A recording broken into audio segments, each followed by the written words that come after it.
perjuangan dia sebenarnya adalah nak duit lebih. Bukannya mempertahankan tanah dia. Sebab apa? Bila dapat duit, dia pun dah cabut. Salam sejahtera, terima kasih kerana bersama dengan saya di Nazlin Unity Channel. Sebelum kita teruskan ulasan ini, tonton dulu video ini siapa sebenarnya Rafidah Ibrahim, pelakon drama paling terbaik dalam menangis dan menangis dalam kes di Kampung Sungai Baru. Jom tonton dulu. Rumah flat. Saya dah terkejut di rumah flat. So kalau tanya saya tidak bagi-bagi. Di Rafidah tu especially kan. So perjuangan dia sebenarnya adalah nak duit lebih. Bukannya mempertahankan tanah dia. Sebab apa? Bila dapat duit, dia pun dah cabut. Tapi kita ni, kami ni, yang majoriti ni, yang sebenarnya yang dia tuduh sebagai pengkhianat, tapi kami ni yang mempertahankan dan nak memajukan tanah Kampung Baru tu. Saya sampai sekarang sampai daripada kecil sampailah bila saya dah sign JB tu, baru saya keluar daripada flat tu. Tapi dia kat mana? Kat mana dia tinggal? Dan apa perjuangan dia sebenarnya? Dia cuma nakkan duit pampasan yang lebih.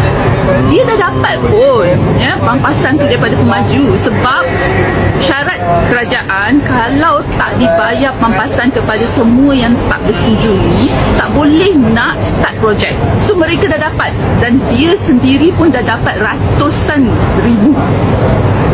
Tapi tak cukup. So perjuangan dia sebenarnya adalah nak duit lebih. Bukannya mempertahankan tanah dia. Sebab apa? Bila dapat duit, dia pun dah cabut.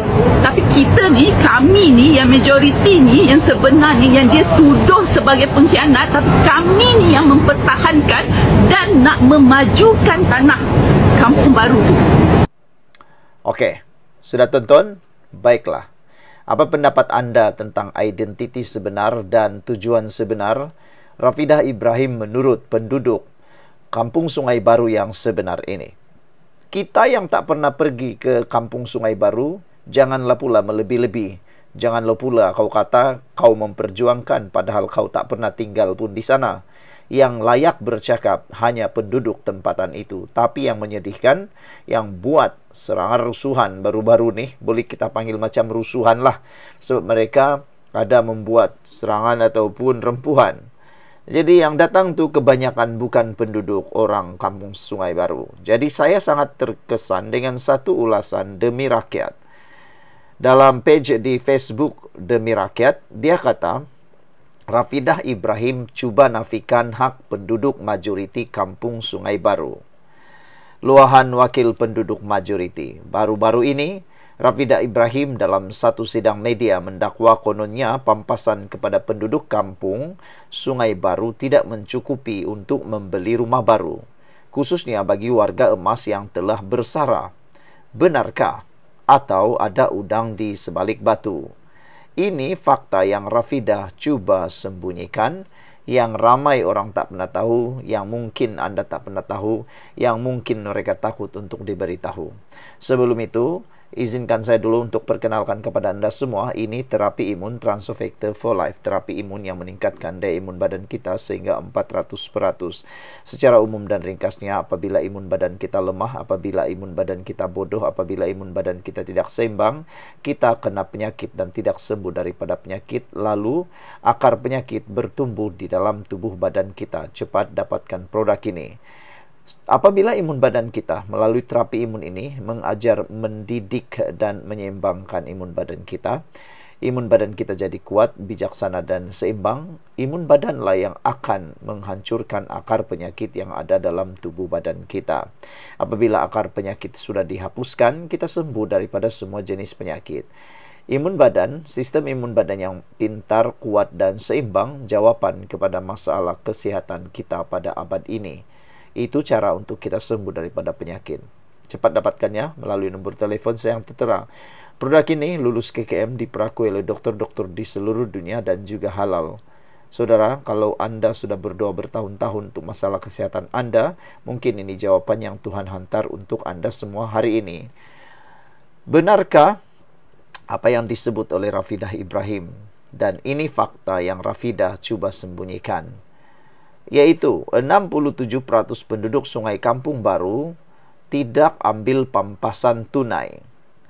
Kedua, kami memilih untuk buat JV, usaha sama dengan pemaju, supaya dapat rumah ganti yang lebih baik di tanah asal sendiri. Seterusnya, kami tidak jual tanah, tidak pindah terus. Kami sanggup menunggu hampir 9 tahun agar dapat pulang dengan bermaruah. 26 orang telah meninggal dunia sepanjang tempoh menunggu rumah ganti siap. Yang tolak JV dan pilih pampasan tunai itu hak individu. Tapi jangan sampai segelintir yang kejar pampasan menghalang kami, majoriti yang ikhlas menanti, yang sabar demi masa depan anak cucu. Kami ini tidak menolak pembangunan, malah kami mahukan pembangunan. Rafidah, janganlah berlakon seolah-olah semua penduduk adalah mangsa. Jangan putar belit. Kami majoriti tak pernah menolak pembangunan, tetapi mahu kembali ke kampung halaman dengan persekitaran dan rumah yang lebih baik, bukan dengan sewenang-wenangnya menggadaikan tanah mereka. Disinilah peranan Dr. Zaliha Mustafa, Menteri Wilayah Persekutuan, amat dihargai. Beliau mendengar, memahami dan menyantuni banyak pihak, termasuk kami, dengan hikmah dan empati. Yang benar wajib dibela, yang sabar wajib dibantu, yang menanti wajib dihormati. Jangan biar suara paling lantang menenggelamkan suara kami, majoriti yang dizalimi. Kredit video Madani Nomik. Sekian untuk kali ini. Jangan lupa tinggalkan komen Anda dengan tanda pagar. Beberapa orang telah memberikan komen terhadap hantaran di dalam page Demi Rakyat ini. Ayo tag kenalan walaun-walaun Anda, jemput mereka beraya, kata mereka. Cerita sebenar Kampung Sungai Baru ialah projek Kampung Sungai Baru tak wajar diputar belit. Pampasan sudah cecah 3.8 juta, kata Sanita Yunus yang merupakan pengerusi kebajikan pemilik hartanah Kampung Sungai Baru. Polemik pembangunan semula Kampung Sungai Baru di sini menjadi tumpuan hari ini. Menurutnya, apa yang digambarkan sekarang menjelaskan isu yang benar jauh berbeza daripada gambaran tersebar di media sosial. Menurutnya, projek pembangunan semula ini lahir daripada inisiatif penduduk sendiri, bukan paksaan daripada mana-mana pihak luar. Persatuan kami ditubuhkan pada tahun 2016 oleh generasi terdahulu yang melihat keadaan rumah semakin uzur, manakala pajakan tanah pula semakin singkat, katanya. Majoriti penduduk pada waktu itu sedar mereka tidak mampu membaiki rumah sendiri, maka diputuskan untuk mencari pemaju bagi membangunkan semula kampung ini. Jadi jangan salah faham, bukan pemaju yang datang cari kami, tapi kami yang keluar mencari pemaju, katanya kepada Malaysia Gazette.